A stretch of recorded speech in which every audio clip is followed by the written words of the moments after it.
দর্শক, আপনার নামে রেকর্ডকৃত সম্পত্তি অন্যের নামে রেকর্ড হলে কি করবেন? দেখা যায় আপনার নামে এসএ রেকর্ড কিন্তু আরএস রেকর্ড অন্যের নামে।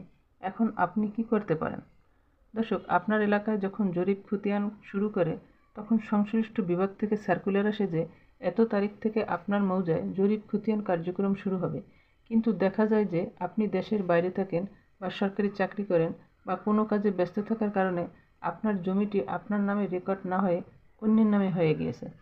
এরকম মাঠ পর্চাতে যদি ধরা পড়ে, অর্থাৎ জরিপকারকরা হাতে লিখে যে পর্চাটি তৈরি করে সেটিতে যদি ভুল হয়, তাহলে আপনি সেটেলমেন্ট অফিসে 30 ধারা বা 31 ধারায় সংশোধন করতে পারেন। কিন্তু আপনি যদি সে সুযোগটি না পান, তাহলে রেকর্ড বা খতিয়ান চূড়ান্তভাবে প্রকাশিত হওয়ার পর একটি ফাইনাল প্রিন্টিং পর্চা পাবেন। ফাইনাল প্রিন্টিং পর্চা পাওয়ার পর আপনাকে খেয়াল রাখতে হবে কবে গেজেট প্রকাশিত হয়। গেজেট প্রকাশিত হওয়ার পর গেজেটে নির্দিষ্ট একটি সময় উল্লেখ থাকে।